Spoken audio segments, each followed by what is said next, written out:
एक तरफ प्रधानमंत्री नरेंद्र मोदी ने दावा किया कि 400 सीटें आएंगी, पर दूसरी तरफ ऐसा कदम उठाते हैं कि आपके अकाउंट सीज करा देते हैं। डर रहे हैं या डराने की कोशिश है?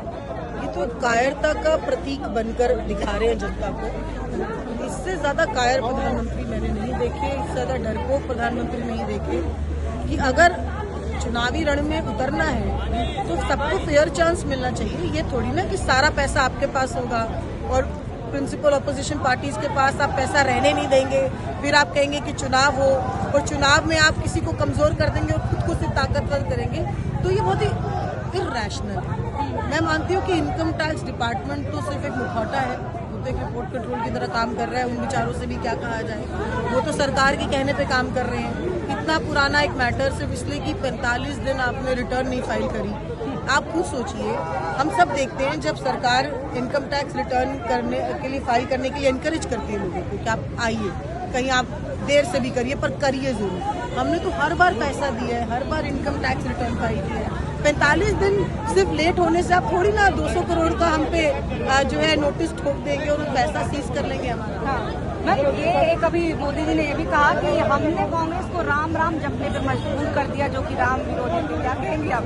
नहीं, ऐसा बिल्कुल नहीं है। ये देखिए, वो धर्म के ठेकेदार ना बने और सबसे बड़ी बात कि भगवान राम और भक्त के बीच के वो बिचौलिए भी ना बने। जो भगवान राम को मानते हैं, हनुमान जी को मानते हैं, हर हर महादेव का जो जयकारा लगाते हैं, उनको सर्टिफिकेट नहीं चाहिए हिंदू से। हम सब कांग्रेसी हैं, मैं हिंदू हूँ लेकिन मैं बीजेपी को नहीं मानती। ऐसे बहुत सारे हिंदू हैं जो बीजेपी को नहीं मानते हैं और बहुत सारे लोग जो भगवान राम के भक्त हैं वो भी बीजेपी को नहीं मानते हैं। तो ये जो इन्होंने अपने आप को एक कॉम्प्लीमेंट बना दिया एक दूसरे का, ऐसा कहीं नहीं है। ठीक है, ये ठेकेदारी करके एक नैरेटिव सेट करने की कोशिश कर रहे हैं, ये उनका एजेंडा है। वो शुरू से ही धर्म के नाम पर, जाति के नाम पर राजनीति करते हैं। आरएसएस की किताबों में लिखा हुआ है कि उनका एजेंडा ये है, उनकी स्थापना की वजह यही है। लेकिन क्या इससे सिर्फ मात्र देश चलने वाला है? क्या जो बेरोजगारी बढ़ती जा रही है, लोगों की नौकरी छूट रही है, किसी को नहीं पता। आप आईटी इंडस्ट्री में जाइए, एमएनसीज में जाइए, कोई भी व्यक्ति जो है किसी भी समय नौकरी से निकाला जा सकता है।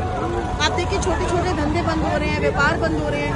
मैन्युफैक्चरिंग कॉरिडोर खोलेंगे कहा था प्रधानमंत्री ने, कहाँ मेड इन इंडिया कहाँ हो रहा है? सिर्फ शेयर और स्टॉक मार्केट बढ़ रही है आर्टिफिशियली। कहाँ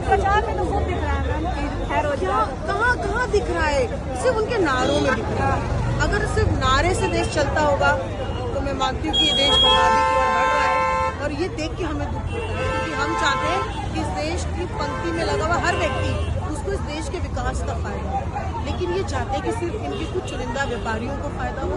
देश की सारी संपत्ति उनको दे दी, सारे ठेके उनको दे दिए, रेलवेज दे दी, PSUs दे दिए, एयरपोर्ट्स दे दिए, कोई ऐसा काम ही नहीं है, कोल इंडस्ट्री दे दी, सब कुछ आप उनको देना चाहते हैं। तो ऐसे नहीं चलता। इस देश के हर व्यक्ति के पास कोई तो काम होना चाहिए जिससे देश की मार्केट चले, पैसा सर्कुलेट हो और हर व्यक्ति अपना आपको संपन्न हो। बहुत शुक्रिया मैम।